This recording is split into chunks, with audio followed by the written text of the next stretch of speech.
ሰላም ጤና ይስጥልን። ውድና የተከበራችሁ ተመልካቾች እንዴት ናችሁ? ደህና ናችሁ ወይ?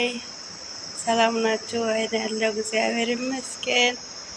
እንደምታዩት አይቤ በትልቅ ድስት እያደረስኩ ነው። እንግዲህ ኦማን ውስጥ ያላችሁ ማለት ነው። ኦማን ውስጥ ያላችሁ አንድ ለቀም በነፃ ሰጣችኋለሁ። ከዛ በኋላ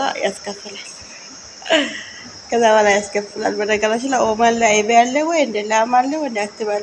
በጣም ብዙ ላም አለ፣ ብዙ አይቤ አለ።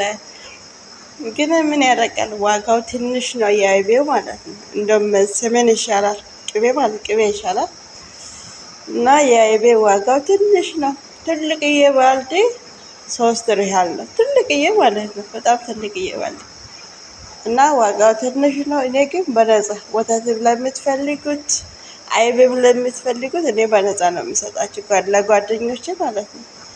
እናቴም ችግር የለባትም ትፈቅዳለች። እሷም አጅር ታገኛለች አይደል? እናቴ ስላችሁ መዳቤ እናቴ ናት ለኔ ማለት ነው። ብዙ አመት ስለቆየኋት እናቴ ነው የምላት፣ እማዬ ነው የምላት። እና ነው ተጋብዛችኋል። አይቤ ፍሬሽ አይቤ ማለት ነው።